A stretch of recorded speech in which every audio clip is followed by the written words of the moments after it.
What's going on, Colts Nation? It's Elijah from Sports Talk Indy. And Chris Ballard might have had a bigger plan than we thought, and we might have been giving him too little credit on what his long game was. If you're new to the channel, we post videos every single day on all things going on Colts. We're in the middle of the offseason. We're a month away from the draft, so be sure to subscribe on all things going on Colts. We'll be breaking down every single report that we find, and we're getting ready. The start of the NFL season is here. And there was a report this week that Stephen Holder had with Chris Ballard.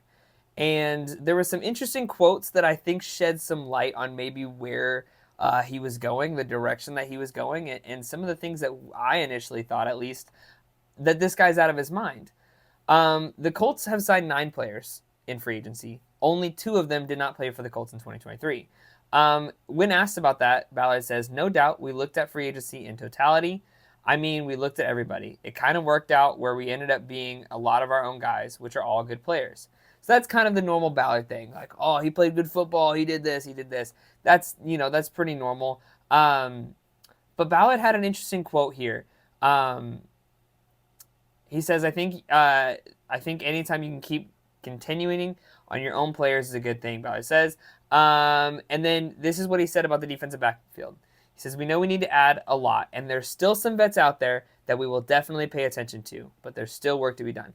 I think that's very interesting. There are still a lot of veteran safeties and cornerbacks that are still available, that have not been signed, that have had minimal meetings, one of which was an Indianapolis Colts drafted in the same year as Michael Pittman and Jonathan Taylor, and that's Julian Blackmon. Now, here's a report that just came out from Yahoo Sports, from the Colts Wire, and it says that the Indianapolis Colts are now re-engaging talks with free agent Julian Blackmon.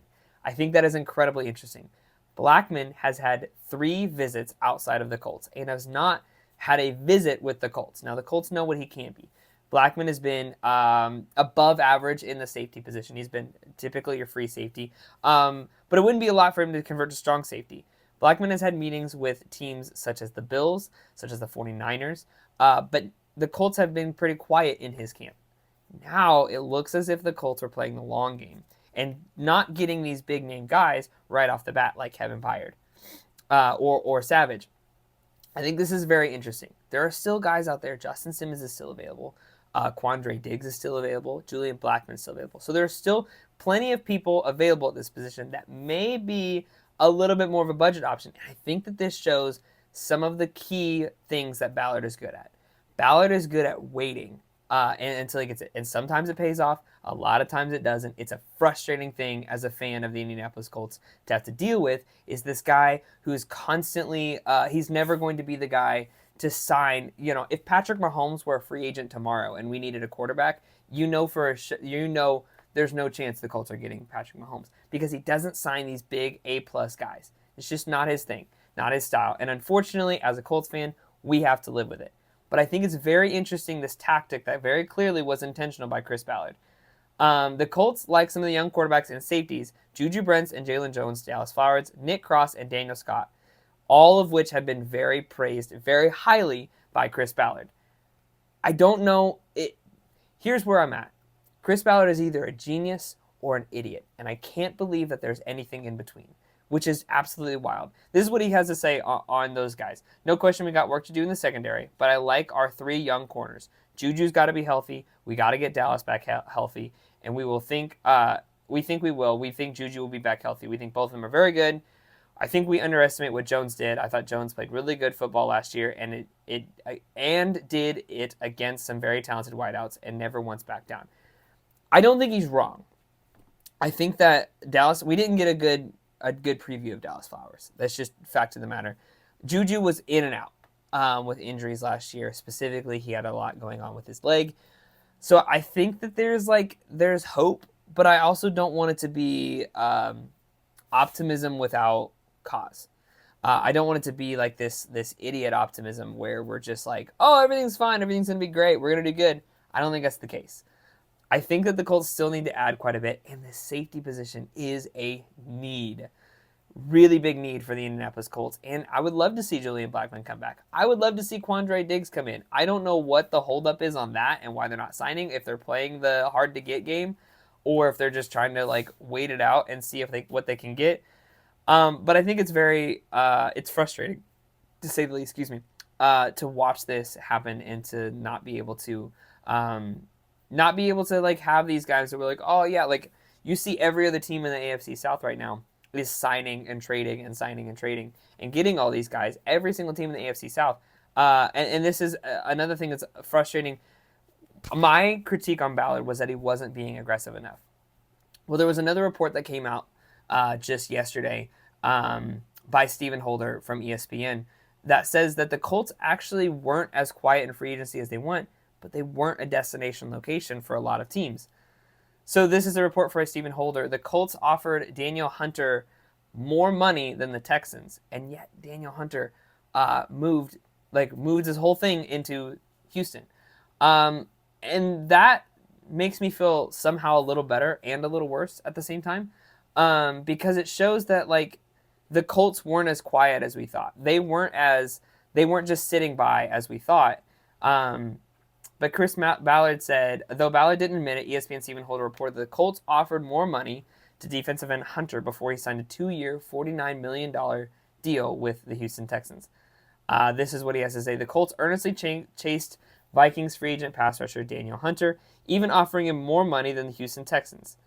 Ultimately, gave him a $49 million deal, according to a team source. However, the money wasn't enough to lure the vaunted pass rusher to Indy. So it shows us that Ballard isn't sitting by like we thought and just kind of waiting it out. It shows that he has been aggressive. There were trade talks with Snead. There were things going on. He has tried to get these guys, and for whatever reason, the Indianapolis Colts still are not a destination location. Now, I can't say that I blame people as much when you look at the trajectory of the Houston Texans, you looked at the trajectory of the Jacksonville Jaguars. Indy is still coming up. I think that we as Colts fans see that, but I think that we're 2 years removed from a really bad toxic culture in the locker room. So I think that there's a lot of players who, like Hunter, who are a little older, who are waiting to see if this is a long-term change or if this is a short-term change. DeMeco Ryans is a hype guy. CJ Stroud is a hype guy. They're fun to watch and they're fun to play with from reports going on around the league. But unfortunately, the Indianapolis Colts excuse me, are not quite there yet. They're not quite at the point of being that destination location. I don't think we're far off. I don't think we're far removed from that. But this does shed a little bit of light of what's been going on this offseason, in a very frustrating offseason as a Colts fan to watch, and to wonder why we're not getting answers, why we're not getting more guys in some areas where this was the biggest free agent safety class of all time. Like you will never get possibly like 2 or 3 Hall of Fame and 10 Pro Bowl level safeties all at once ever again. And the Colts have signed none of them. And so I think that there's frustrations there, but it clearly shows that the Colts either have tried or just haven't had players interested in signing for them. So I don't think that we're far off. I think that we get another good season behind us and that we'll continue to become that destination location again where teams will want to play for Indiana. There's also another point to mention. The Colts are the only team in the AFC South with a state that has state tax. That, I think, is more important than we realize, because that $49 million untaxed in Texas, Tennessee, and Florida is a lot bigger deal than $55 million taxed in Indiana. So I think that plays a lot into it. Obviously we're the only team in our division in the cold. All that you can throw whatever you want as to reasons, but I do think that culture plays a big part of it, and that the Indianapolis Colts 2 years ago had one of the worst locker room cultures in football. I mean, you look at the interview with Jeff Saturday on the Pat McAfee show, where he talks about he was brought in just to fix the culture, just to try and instill that this is a team. We had guys on our own team placing bets against the Indianapolis Colts. That's not a good place to be as a team. And so I think that we're not far removed from a really good success and from being able to establish this.